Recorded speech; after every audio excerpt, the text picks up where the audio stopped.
The story of my life isn't one I would have written for myself, but I've come to embrace its twists and turns. There were moments I felt completely lost, as if the world had exposed away every bit of stability I had ever known. These weren't just hardships. They were seismic shifts that shaped who I became. Each time I was on the verge of giving up, someone stepped in, sometimes just in time, to guide me back towards solid ground. But before those rescues came the chaos. My earliest years were a blur of instability, colored by my mother's struggles and my grandmother's fleeting care. When my grandmother passed, I was thrown into a situation far worse than I could have anticipated. Those years in foster care were a series of trials, some I'd rather forget and others that forged a resilience I hadn't known I possessed. By the time I met the people who would ultimately save me, I had already lived lifetimes of hardship. I've been pulled from the depths of life's chaos 3 times. The first 2 times, Gunny Hopkins and his wife, Mrs. Hopkins, were the ones who stepped in to keep me from completely losing my way. The 3rd time was different, though, and this rescue could last a lifetime. I'm David Dare, though most people call me Davy. I spent 12 years in foster care and never met my father. Honestly, I'm not sure my mother even knew who he was.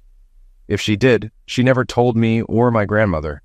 For the first 6 years of my life, my mother struggled with substance misuse, disappearing for days at a time. When she was gone, my grandmother took care of me until her death just before I started 1st grade. After she passed, I went back to my mother, but that didn't last long. Less than 2 months later, I came home from school to find my mother unconscious in bed, a needle still in her arm. I tried waking her up, but I knew from experience that sometimes she just needed rest. So I waited. I ended up waiting for 3 days, surviving on whatever I could scrounge from the fridge and a box of cereal I had to climb up to reach. After missing 3 days of school and still not being able to reach my mother, Mrs. Gallagher, my 1st grade teacher, came by to check on me with her husband, who worked as a gas station attendant. When they knocked, I hesitated to let them in until Mrs. Gallagher assured me everything would be okay. I told her, "Mom's just sleeping," I explained. Mrs. Gallagher went to check on my mom, and after a short time, she called for her husband. He confirmed that my mother had passed. They called Children and Youth Services, and I was placed into foster care.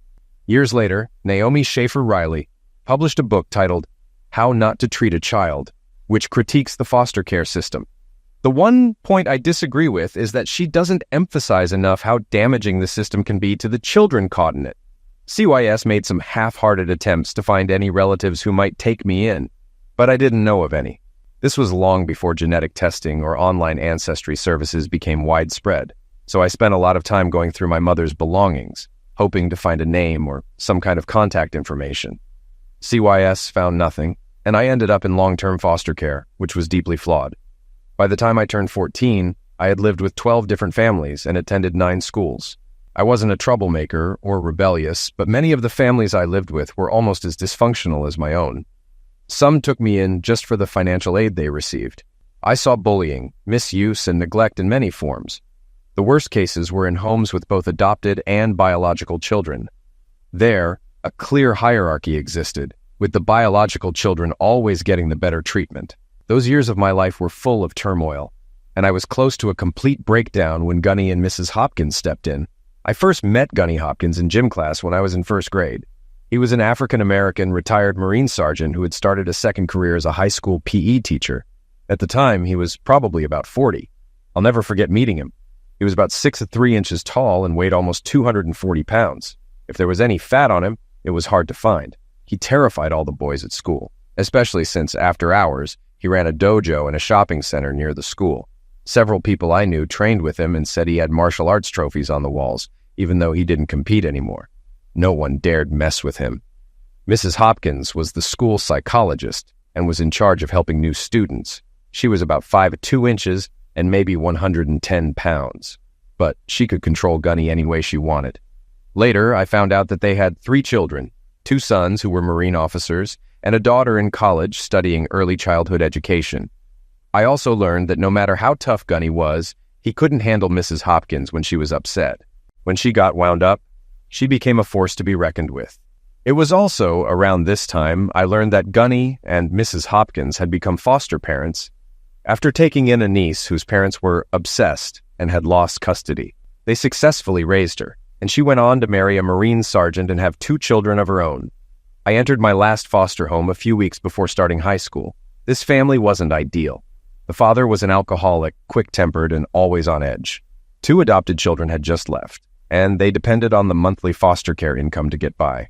With the alcohol, the short fuse, and the financial strain, I expected trouble.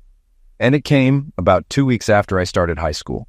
Because of my history with unstable foster families, I was far behind academically. On my first high school exam, I scored like a 5th grader in reading and a 4th grader in math. This meant I would meet Mrs. Hopkins soon after. The meeting was meant to create an individualized learning plan to bring me up to grade level, but it ended up being far more complicated than I expected. The morning of my meeting with Mrs. Hopkins, my adoptive father lost his temper with me. He couldn't find his wallet and accused me of taking it. When I couldn't produce it, he beat me, leaving bruises from my shoulders to my waist, a broken lower lip, and a black eye. I somehow managed to escape and went to school, thinking the day would be normal. I either forgot about the meeting with Mrs. Hopkins or wasn't aware of it. When the teacher told me to go to the office instead of my first class, I walked down the hall and entered her office. The next 30 minutes changed my life forever. By then, I'd gone through enough new student orientations to predict exactly how the conversation would go. As a foster child at a new school, I was used to brief interviews and quick labeling as hopeless. I didn't expect Mrs. Hopkins to actually care about me.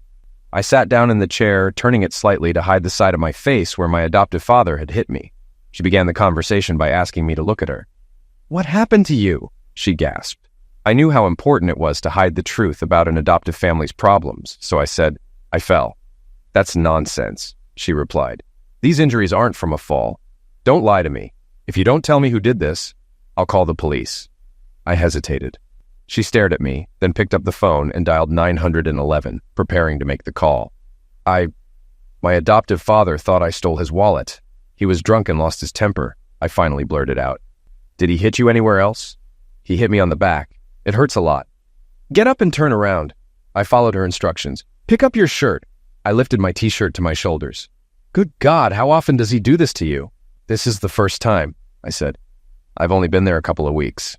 "Sit down," she ordered. "I need to make some calls."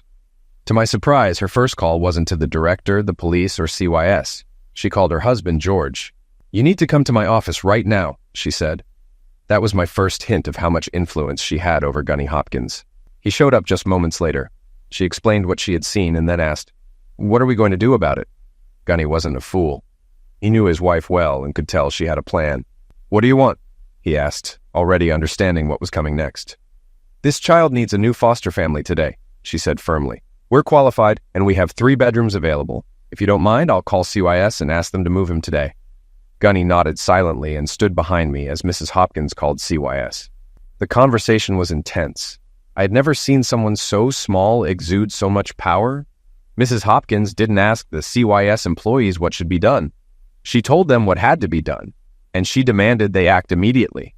I had never witnessed such prompt action from CYS before, and I couldn't believe it was happening. But to my amazement, it was.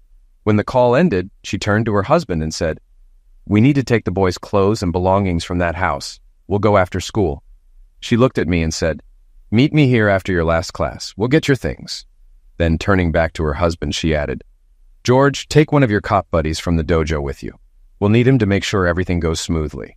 I glanced at Gunny and couldn't imagine my new adoptive father causing any trouble.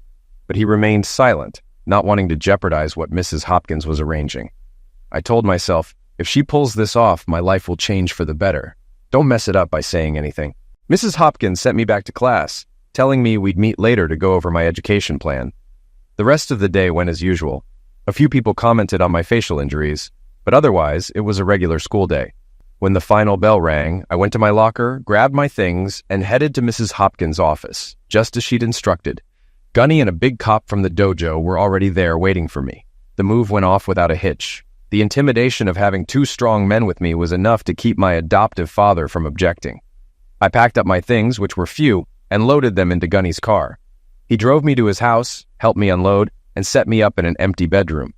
I didn't know it then, but the next 4 years would completely transform my life. Living with Gunny and Mrs. Hopkins was radically different from any other foster home I'd been in. They were the first people who truly cared for me since my grandmother. From day one, they made it clear I was expected to be organized, work hard, and stay disciplined. Mrs. Hopkins spent her evenings helping me get my grades up. By the time I turned 18, I was taking college prep courses and doing well. I never had the highest GPA, but I could hold my own in every class. A's and B's were the standard, and anything lower meant extra study hours. Gunny put me through a tough physical training program. Every morning, he had me up at 5:30 for a 5-mile run. He also created a demanding martial arts routine for me, mixing in strength and flexibility exercises. By the time I graduated high school, I was 5'8", weighed 160 pounds, and was in the best shape of anyone I knew, except for Gunny, of course. Shortly before graduation, I turned 18, which meant I was officially out of the foster care system. I worked part-time at a martial arts studio, teaching elementary school kids. After the graduation party, Gunny H. pulled me aside and asked, "What are your plans for the future?" I answered, "I want to become a Marine." He asked if I was sure, considering the intensity of the fighting in the Middle East at the time. I told him I was certain.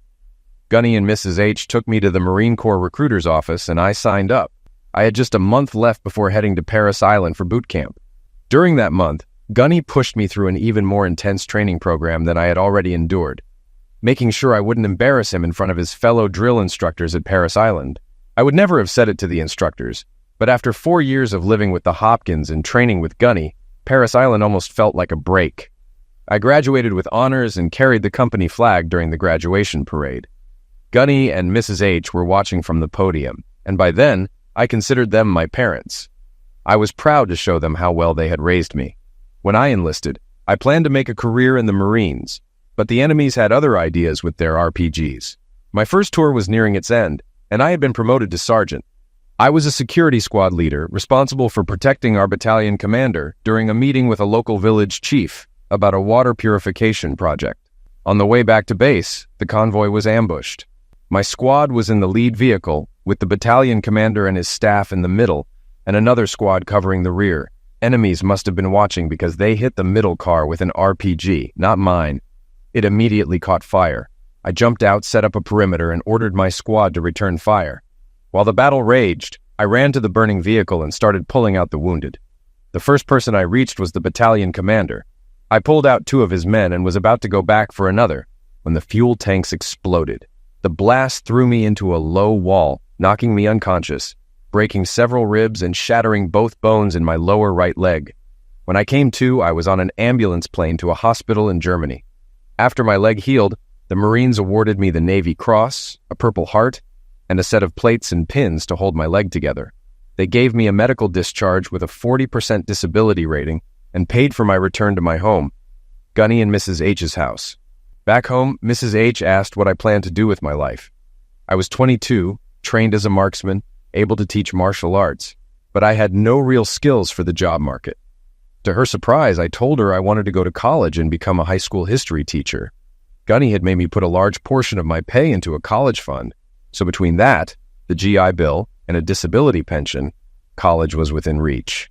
An hour's drive from the Hopkins house was a good state college with a strong history program and a solid education department. Mrs. H helped me apply. Since I was 22 and had lived on my own for 4 years, I rented a small apartment 15 minutes from campus. Instead of living in a dorm with a bunch of younger students, I decided to double major in history and education, skipping the required freshman courses. One of these was a biology class with a weekly 3-hour lab. Since I didn't live in a dorm, wasn't involved in Greek life, and didn't play sports, I didn't know anyone in the biology class. The teacher told us to pair up with lab partners. Since I wasn't a typical 18-year-old student, no one was interested in partnering with me. When the teacher asked who didn't have a partner, only one hand went up. It was a woman sitting a few rows ahead of me. The teacher told us to team up, exchange contact info, and leave class. I walked down the aisle, introduced myself, and said, "Hello, I'm Davy Dare." She just stared at me, so I continued. "If we're going to be lab partners, we need to exchange information. I'll give you my name and number if you give me yours." She just kept staring. "Miss, we need to do this," I said. "Please, I don't bite, and I promise not to tell anyone." Finally, she spoke. "My name is Vera McDonald. My phone number is..." And she gave me her email. I did the same, then said, "I'll see you in the lab," and headed to my next class. Vera turned out to be a strange person. She had the thickest walls around her I'd ever seen. Trying to get to know her was like chiseling granite with a plastic spoon. We spent almost the entire semester together, and she never revealed a single thing about herself. Despite spending 3 hours a week together in the lab, I couldn't break through her walls, and eventually, I gave up.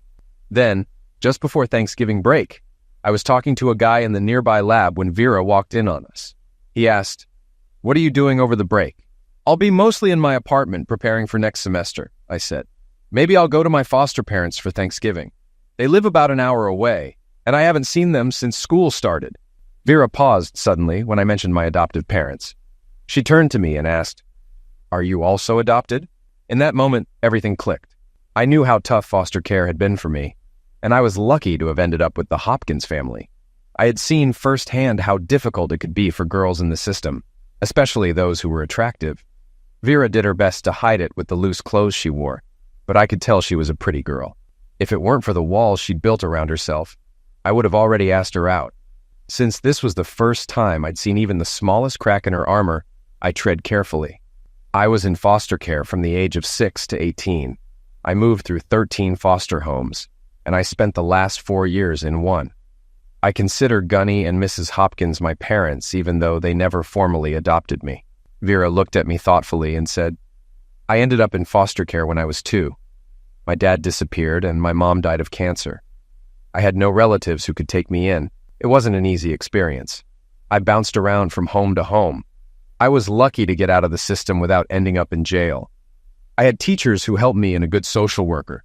They helped me get a scholarship, and now I'm here studying accounting. I'm planning to find a job that offers as much financial security as I can get with this degree. Accountants are always in demand, so I shouldn't have trouble finding work." "Sounds like a good plan," I said. "I'm focusing on history and education. Gunny H is a teacher and Mrs. H is a guidance counselor. They pulled me out of a bad foster home and helped me turn my life around. After high school, I joined the Marines for 4 years. So now, I'm just starting college as a freshman." We kept talking as we finished our lab work. When we were done, I asked, "Do you want to grab something to eat? I'm starving. My budget doesn't really allow me to eat anywhere except the cafeteria." "All right, on me," I said. "No pressure. Let me treat you. Like one foster kid to another. I've got the funds, and you can pay me back when you're able." With that, Vera became more than just a lab partner to me. I spent the rest of the semester trying to get her to open up. We didn't go on dates, but we became study buddies, spending a lot of time in the library together. I'd learned to cook from Mrs. H, so I invited Vera over for dinner at least twice a week. We attended some college sports events together, and I even took her out for a nice dinner one night. Throughout all this, I never touched her, except when helping her with her coat. Due to the Hopkins schedule, I didn't have much time for dating. In high school, I had a few short flings with people in the Marines, but nothing serious. As a result, I didn't really have much in the way of relationship skills.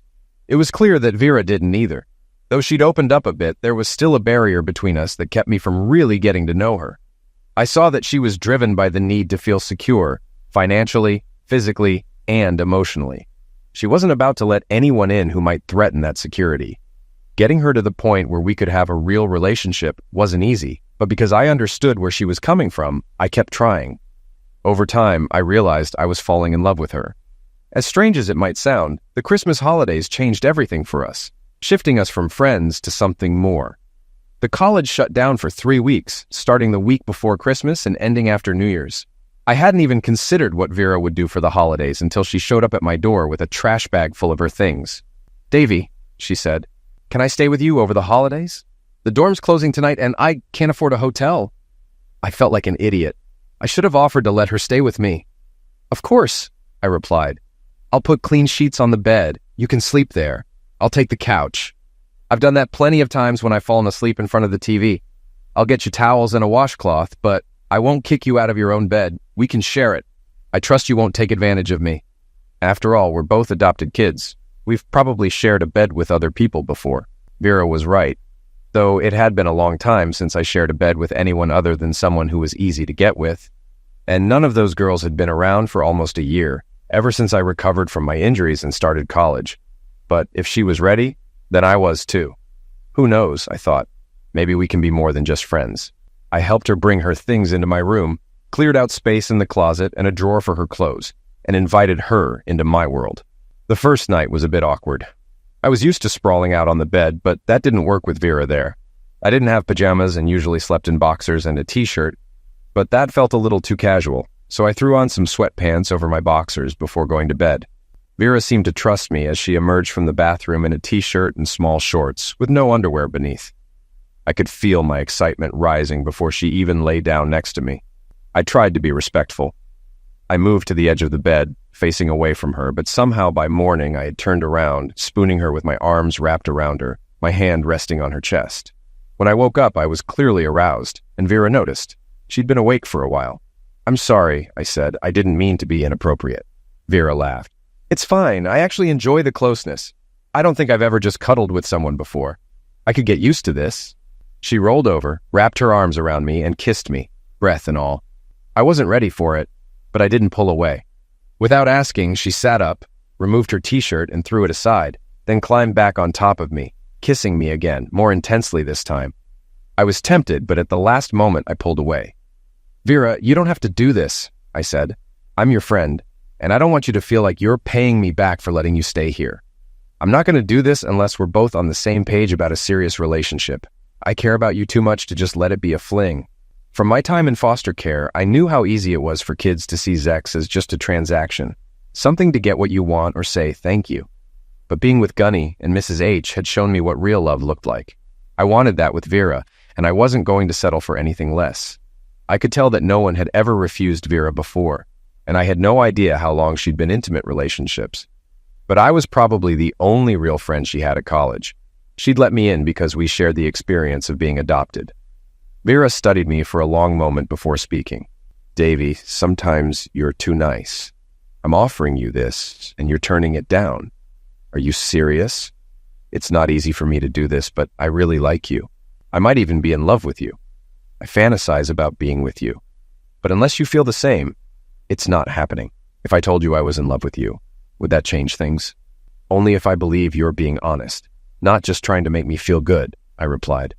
"You're impossible," she said, getting out of bed and putting her t-shirt back on before heading to the bathroom. The rest of the day was a little awkward between us. That night, instead of a t-shirt and shorts, Vera wore a tracksuit to bed. There was still nothing underneath, but I sensed she was trying to communicate something. The next morning, I went for a run and called Mrs. H afterward. "Hi, Mrs. H, are we still on for Christmas dinner?" "Of course, Davy. Why would you ask?" "Well, I know it's last minute, but would it be okay if I brought someone else? My biology partner, Vera, is a foster child and has nowhere to go for the holidays. She'll be staying with me because the dorms are closed, and I didn't want her to be alone." "The more, the merrier. Bring her along. We'll make sure she has a great time." "Thank you, Mrs. H. Is there anything we can bring?" "Just yourselves. See you then." Later, I picked up pizza and stopped at a jewelry store on the way home. I bought Vera a small necklace with a tiny pendant. Since she would be joining the Hopkins family for Christmas, I wanted her to have a gift to open.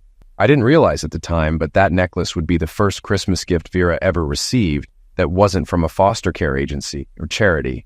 It was that gift that shifted our relationship from friendship to something more.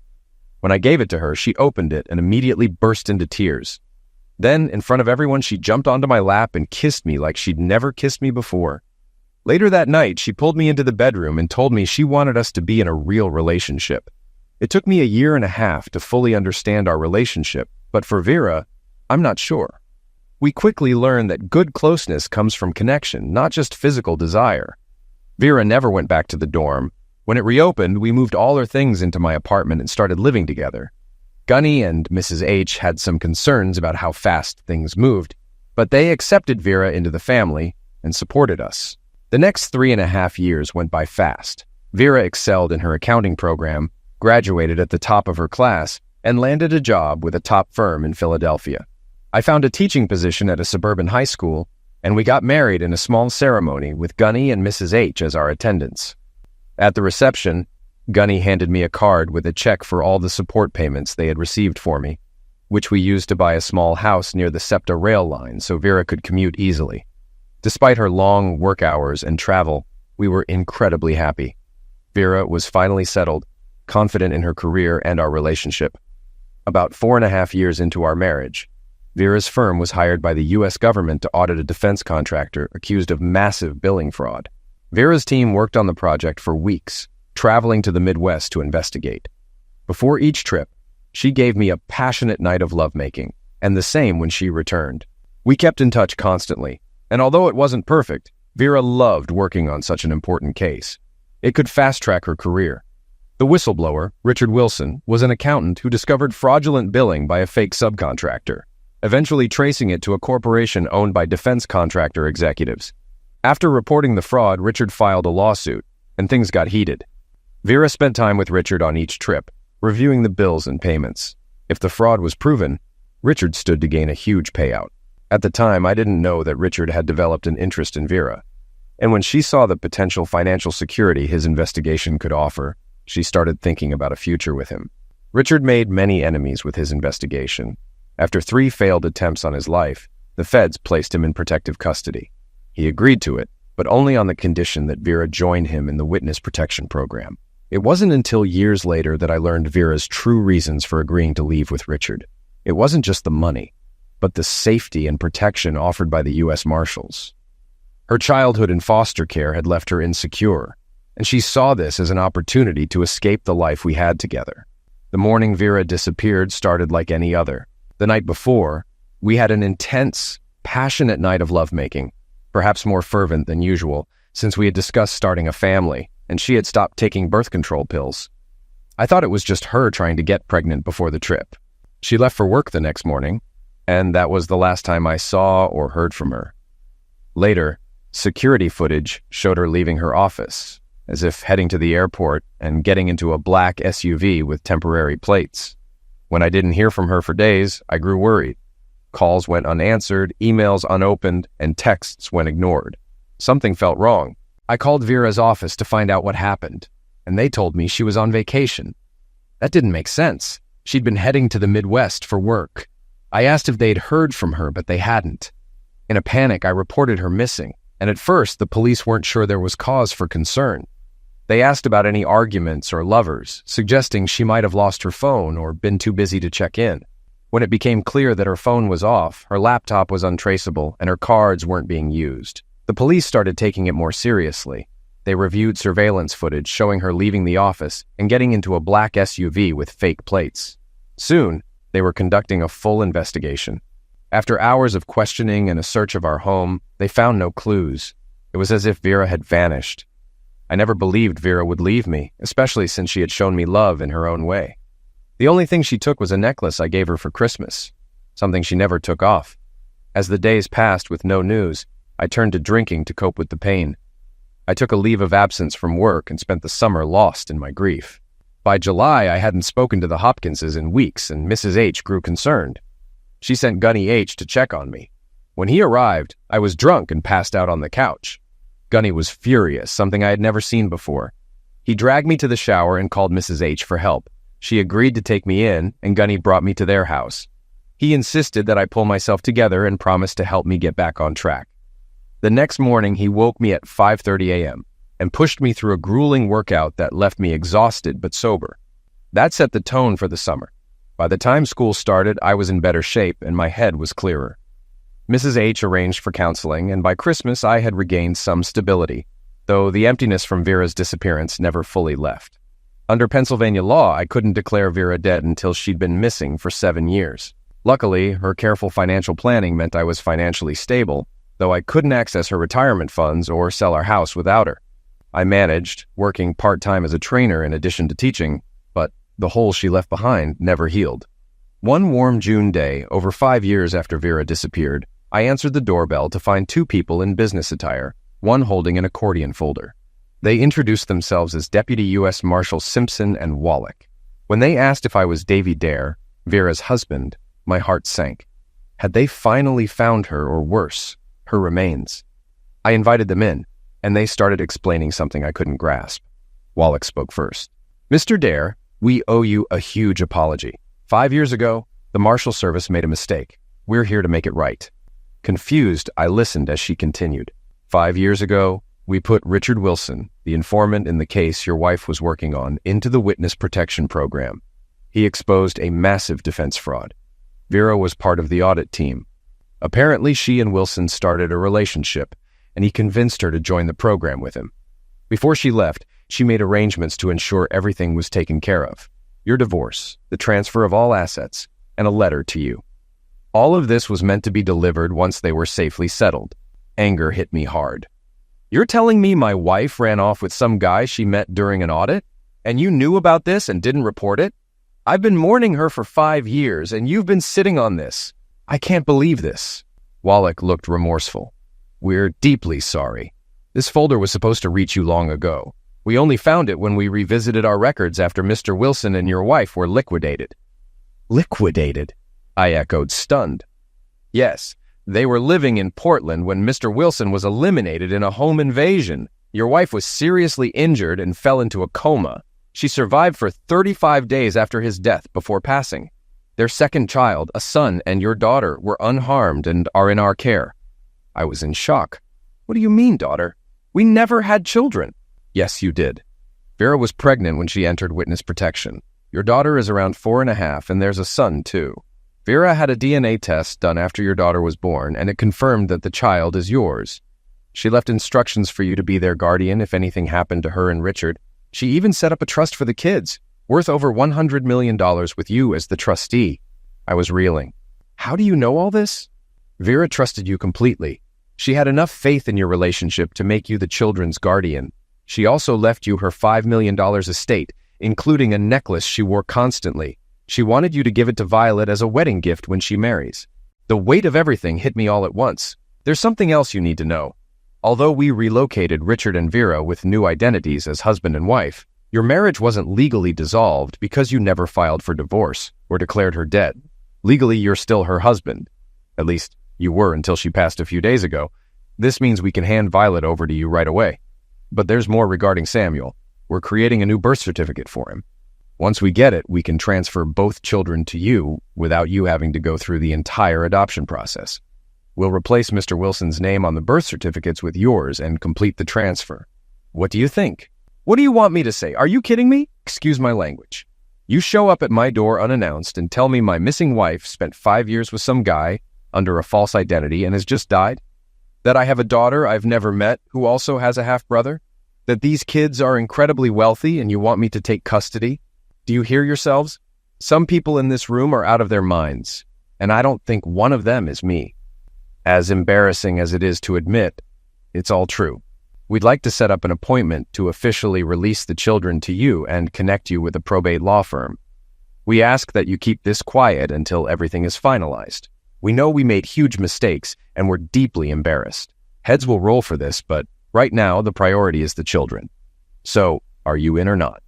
As far as we can tell, Vera and Richard had no other relatives. If you don't take them, they'll end up in foster care. It was a low blow. I suspected both marshals knew I'd been adopted and were playing that card. Do what we ask, or 2 young children would be placed in a system I hated. Once they played that card, I had no choice. I agree. When can I meet the children? The marshals left a folder with documents Vera had asked them to prepare when she disappeared. I put it on my office table, figuring it could sit there for a few more days. It had already been 5 years. After the meeting, I called Hopkins. Without going into details, I told them that federal law enforcement had contacted me, that Vera was dead, and that she had 2 children I now had to raise. I'll pass the details on to Funny and Mrs. H. They didn't question my sanity. They just jumped into action, helping me plan for my new role as a single dad. 2 days later, at a federal courthouse in Philadelphia, Violet and Samuel were officially handed over to me with new birth certificates naming me as their father. Now, I was their father. Completely unprepared, confused, sad, and angry, but still a father. Samuel, being younger, warmed up to me quickly. It took Violet a few more weeks, but by the time school started in the fall, both were calling me Dad. I enrolled them in a daycare near school that most teachers used. Hopkins pulled strings to find me a pediatrician, reliable babysitters, and other resources for a new dad. I think they saw Violet and Samuel as more grandchildren and me as a son, if not officially adopted. The folder sat on my desk for a month before I finally opened it. One night, after putting the kids to bed, I opened it. Inside were the documents the marshals had mentioned: Vera's engagement and wedding rings, 10 copies of her death certificate, and the necklace I had given her that first Christmas together.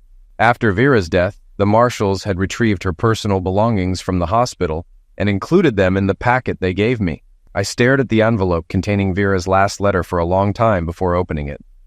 I wasn't sure I wanted to know her final thoughts. But eventually, I opened it and began to read. Dear Davy, by the time you read this, I'll already be gone. I'm sorry for doing this to you, but I tried to make my disappearance as simple as possible. Enclosed are all the documents you need to erase me from your life and move on. I know this will hurt you, and for that, I can only offer my deepest regrets. You loved me unconditionally, and I'll always cherish that. I wish I could love you the same, but I know myself well enough to admit I've never truly loved anyone. I don't think I even have the capacity for it. After all those years in foster care, I know no one ever truly loved me until I met you. Maybe with the exception of my mother, though I remember nothing of her. You are much stronger than I am because you survived the system and still had the ability to love, but not me. Maybe it's because Gunny and Mrs. H were there for you. Or maybe it's because you're the best man I've ever known. By leaving with Richard, I've gained physical and financial security that we could never have had together. As a former foster child, I'm sure you'll understand. We'll be protected and have money beyond anything you and I could have built. I don't like Richard, and I think he knows it. But he loves me and believes that over time, I can learn to love him, especially if we have children together as we plan.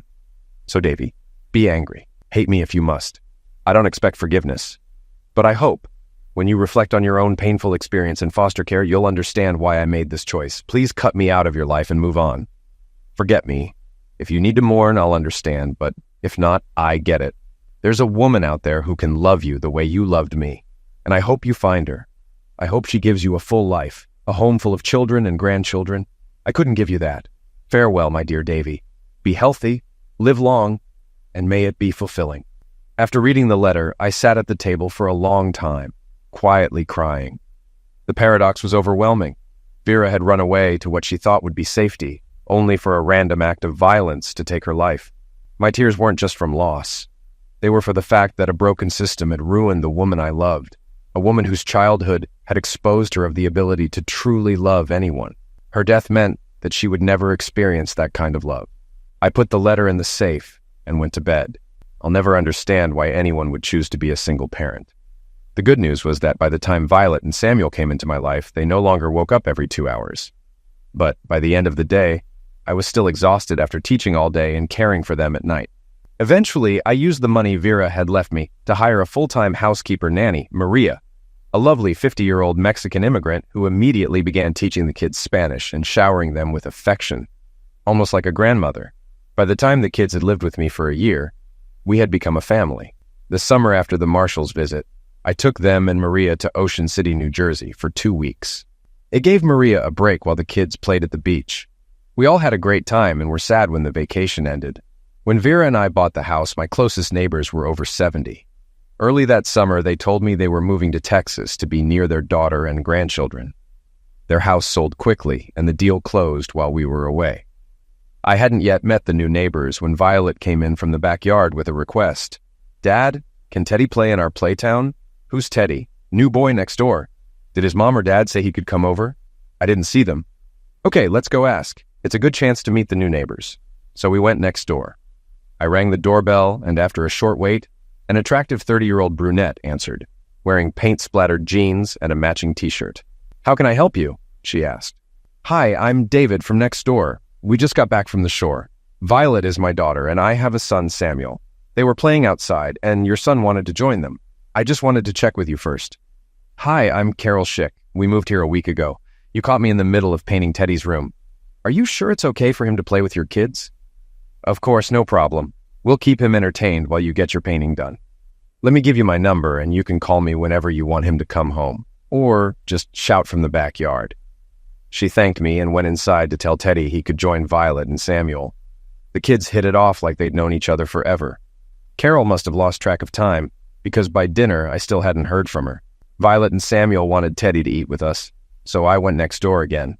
Carol answered the door, looking even more paint-splattered than before.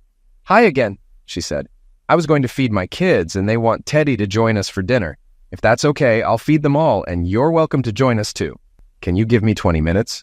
I'll take a quick shower and change out of these paint-covered clothes."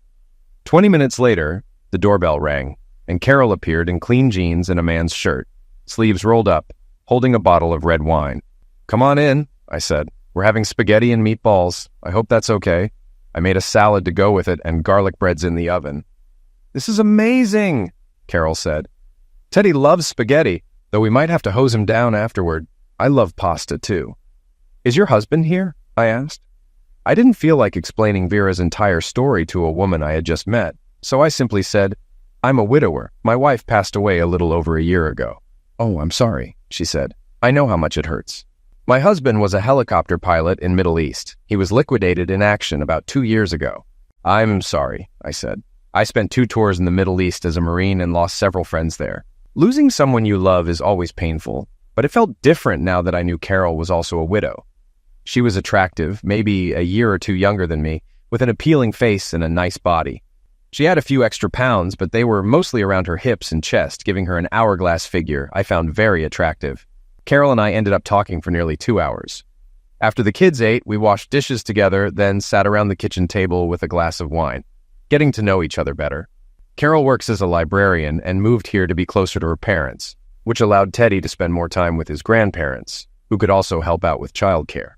I told Carol that I grew up in foster care and returned to this area after my time in the Marines and finishing college because Vera had been offered a great position at a top accounting firm. I followed her since it was easier for me to find a teaching job here than for her to find a similar opportunity elsewhere. Plus, my last adoptive parents, who I consider my real parents, live nearby. The kids were starting to get tired, so we decided to wrap things up for the day. I told Carol about Maria and mentioned that I would be happy to help care for Teddy if she ever needed someone for a short time. My teaching schedule gives me the summers off, and during the school year, I usually get home by 4 p.m., with Maria here from 7 in the morning until I return. Carol seemed pleased with the offer, especially since she worked one evening a week until 8 p.m. After a while, everything settled down. Carol and Teddy went home, and I bathed the kids, read them stories, and kissed Violet and Samuel goodnight. There was definitely a spark between me and Carol, but I was still processing the loss of Vera. I wasn't ready for a new relationship, especially given how my marriage to Vera ended. But it had been 5 years since I had been with a woman, and as the conversation with Carol continued, I started noticing signs of interest from her, though she didn't seem to show any on her end. Still, the loss of her husband was much more recent than Vera's disappearance, so I decided to wait and see what happened. Over the next few months, Carol's family and mine started blending together. Teddy became a regular in our backyard, and Violet's best friend in kindergarten. I stopped by a few times to help with minor repairs around Carol's house. We had dinner with the kids at least once a week, and on weekends we spent hours together, enjoying a glass of wine and watching the children play. It was nearly Christmas when I finally gathered the courage to ask her out. I hoped I wasn't misreading the signals I thought she was giving me. We began spending more time together, driving to the kids' school events and just hanging out. I didn't want to rush things from friendship to something more, but I also knew that if I didn't ask, I might miss the chance, and someone else could step in and steal her affection. So one day, after walking Teddy home, I mustered the courage to ring her doorbell. Carol had just come back from the library and was still in her business casual outfit. She had that sexy librarian look, professional attire, a blouse unbuttoned just enough to show some cleavage, her hair pulled back into a tight bun, and reading glasses hanging from a chain around her neck. My heart skipped a beat, but fortunately, the jeans I was wearing were tight enough to hide my reaction. "Hi, how's it going? Was Teddy good today?" I asked. "He was great as usual," she replied. "He and Violet did their homework, and then all 3 of the kids spent the rest of the time outside." "I actually came by because I wanted to ask you something," I said. "If I can find a babysitter or have Maria watch the kids on Saturday night, would you be interested in going out for dinner and a movie? Just the 2 of us. An adults-only night?" Carol laughed. "Well, it's about time. I was starting to wonder if you were ever going to ask me out. I was going to give you until the holidays, and if you didn't make a move, I was going to invite you myself. Of course, I'd love to go on a date with you. We've been dancing around this for months now. What time should I be ready on Saturday?" "Let me sort things out with the sitter, and I'll get back to you," I said. I wished her good night and nearly floated back across the lawn to my house. Maria was happy to work overtime, especially since she'd been pushing me to start dating again. She had met Carol and liked her, and accepted Teddy as her grandson. After confirming the babysitting arrangements, I told Carol I'd pick her up at 6 on Saturday. We'll go to this great Italian place I've been to a lot, then catch a new movie at the AMC. When I knocked on her door that Saturday, I was nervous, like a schoolboy on his first date. Carol opened the door, and I froze. She was wearing a white blouse, almost sheer, that showed off a lace bra supporting her beautiful bosoms. The pants she wore hugged her hips perfectly and when she turned around, they accentuated her shapely figure. "Wow," was all I could say. She took my hand and we walked to the car. I opened the door for her and watched her slide in before closing it and walking around to the driver's side. Finally, I regained my composure and said, "Oh my God, if I'd known you looked this good, I wouldn't have waited so long. You look absolutely stunning." Carol chuckled. "You've been checking out my bump for months. Don't think I didn't notice. And by the way, you look pretty good yourself.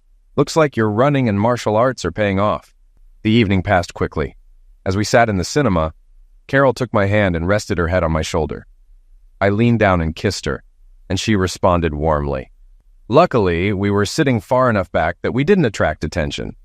After the movie, we went to a local bar with live jazz and spent an hour enjoying the music and talking. When we left, we walked to the car with our arms around each other. I felt the evening had gone well, and I was sure Carol did too, since she asked when we could do it again. I promised we'd plan another night soon. This marked the beginning of the third saving grace in my life, one that brought me the unconditional love that Vera could never give. We were careful around the kids, but when they were busy outside or asleep, Carol and I acted like two teenagers. We didn't sleep together right away, but we spent a lot of time together. After 2 months of this, I arranged for Maria to watch all 3 kids so Carol and I could get away for the weekend. We booked a romantic hotel in Lancaster County and left right after school. That Friday, we dined at a wonderful French restaurant in Lancaster, then headed to the guest house. When we entered the room, Carol disappeared with a small bag and came out wearing lingerie, garter belt, stockings, lace teddy, and high heels. I was stunned, and well, little Davy stood at attention. We spent the night making love, and though we both had a break, neither of us seemed to have forgotten how to please the other. Carol was loud, and I was sure the neighbors must have heard everything. At one point, I thought someone might call the cops. We finally fell asleep in each other's arms. The next morning, we made sure to put the "Do Not Disturb" sign up, giving us time to enjoy each other before checking out. From that point on, we were officially a couple. I introduced Carol and Teddy to the Hopkinses, who gave their approval, as did Carol's parents. We spent every free moment together, and after discussing our relationship with the kids, we started spending nights together. By Memorial Day, I knew I wanted to spend the rest of my life with Carol. After speaking with Carol's father and getting his blessing, I proposed to her at the restaurant where we had our first date. Her yes was so loud it turned heads around the room. Neither of us wanted a big wedding, so we decided on an outdoor ceremony at a local park, followed by a reception at a pavilion with food. The guest list included our families, the Hopkinses, our kids, Maria, and a few close friends. Maria agreed to watch the kids while we honeymooned in the Caribbean. Before the wedding, I told Carol the whole story about Vera, the trust for Violet and Samuel, and the necklace I gave Vera that first Christmas. We discussed adopting each other's children and agreed we wanted at least one more child of our own. Soon after our honeymoon, Carol found out she was pregnant. One of her medications had affected her birth control pills, and she worried I'd be upset, but I was thrilled. 9 months later, baby George David was born, followed by Margaret Ann 2 years after. We decided to stop there. Carol took a leave of absence to raise the children while I continued teaching. With 5 kids now, we realized we needed more space, so we bought a large Victorian house with a big yard just outside the city center. We renovated it, selling both of our old homes to finance the project. We moved in shortly after we learned we were expecting Margaret. Soon after, I discovered that Vera had left me one final gift. The gift was incredible. I hired a lawyer to draft adoption petitions, wills, and powers of attorney for Carol and me, in preparation for distributing the inheritance. I told him I wanted Teddy to inherit nearly everything, as Violet and Samuel were already well taken care of through Vera's trust. He asked for a copy of the trust to reference it properly in our wills, explaining why our assets weren't split equally among the children. After reviewing the document for a few days, he called me. "Davy, did you actually read the trust?" he asked. "No, I haven't," I replied. "The bank manages all of Vera's money. I don't need to access the trust funds for Violet and Samuel, and I won't until they go to college." "Why?" "Well," he said, "I found something in the trust that might affect your estate plans.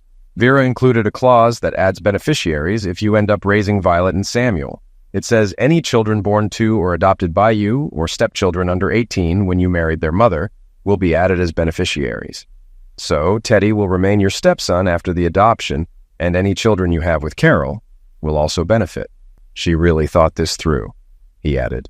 She took care of your kids, even after her passing. I was stunned.